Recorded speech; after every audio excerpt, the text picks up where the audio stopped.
Good afternoon बंधुरा आज के सानडे स्पेशल मेनुते कि आछे चलुन एकबार देखि नि।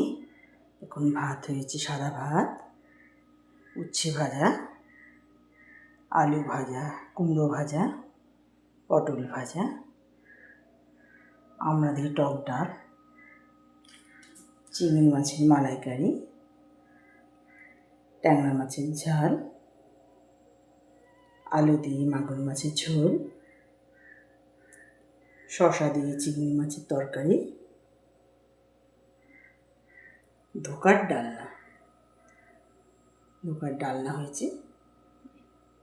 এই হয়েছে আজকের আমাদের লাঞ্চ স্পেশাল মেনু বন্ধুরা। ঠিক আছে, এখানে রাখছি, পরে আবার নতুন কোনো ভিডিও নিয়ে আসবো বন্ধুরা। নমস্কার।